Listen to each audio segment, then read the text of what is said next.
If you're interested in malware analysis, we've got some new tools to take a look at.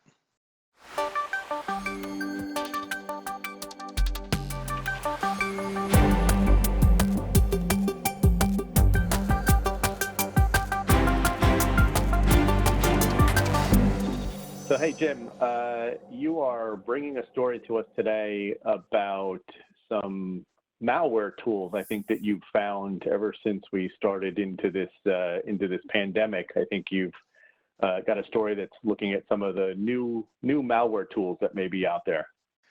Malware analysis is kind of one of the things that I'm really interested in. And I've noticed since we've been in this lockdown for the last 6 weeks or so that I've seen a number of announcements, and maybe some of this was already going on before then, but I've seen a number of announcements of some new tools or some updates to tools that I thought were kind of interesting, and so I figured I'd share them for those of you who are also suffering from lockdown fatigue and wanting to look at new things to play with. For years I've used IDA Pro as my disassembler of choice when when I'm analyzing malware, and I've used the Hexrays decompiler. Really like that one. And a little over a year ago, the NSA released Ghidra, and I talked about that on the show actually. There's a GitHub project that out of the Cisco Talos team that allows you to take the Ghidra decompiler and use that in IDA if you haven't paid for the Hexrays decompiler, which I thought was kind of cool, combining the two tools. And then a couple of days later, I noticed that there's going to be a new version of IDA. IDA Home is going to be coming out in the next few weeks or month. Because that's one of the things that I've been wondering is if the Hexrays folks were going to, because of Ghidra and all of the attention that was getting and being a free tool, if they were going to come out with something less expensive. Because as much as I love IDA, if you don't have a company budget for it, if you're trying to do this out of your own pocket, it's expensive. So there is going to be a new version of IDA called IDA Home coming out. Now, IDA has also had a free version. The free version had some limitations. I believe that IDA Home is going to have fewer of those limitations. It's going to be, I think it was like $350 as opposed to the couple thousand that you can run for the full pro version. So that was another interesting development that I saw. Then one of the other tools, I've not played with it too much, but some of the malware analysts that I'm friends with really love Binary Ninja. I don't know, Matt, have you ever used Binary Ninja? I'm aware of it, and I think I played with it for a few minutes, but I wouldn't say I've used it for anything. Yeah.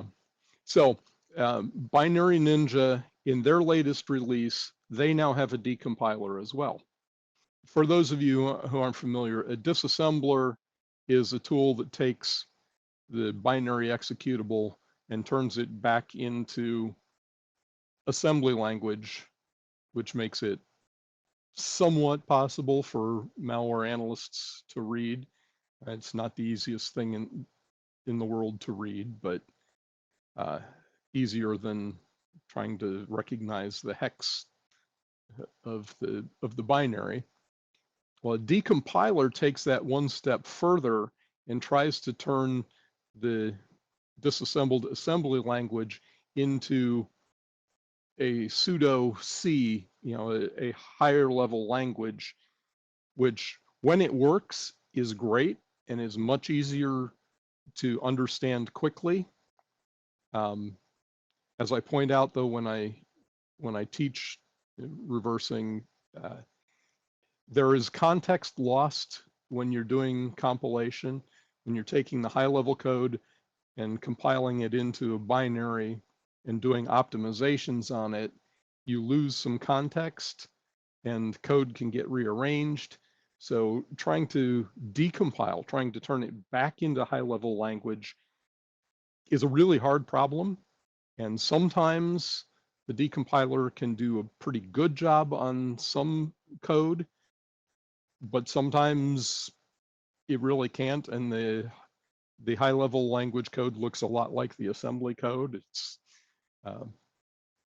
just really convoluted. But when it works, it's really nice. So decompilers are really nice, and the Hexrays one is probably still the best. It's also the most expensive. Then Ghidra came along with the free one available to the world. Now Binary Ninja's got one. So this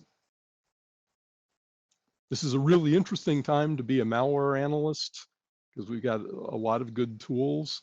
And the last thing that I wanted to mention, Matt, you're probably familiar with the IDA Pro book, right? Yes, it is taking up space on my shelf. I know where you're going. Chris Eagle has the Ghidra book coming out, right? Yes, he's got the guy who did the IDA Pro book, which is probably the Bible for using IDA Pro.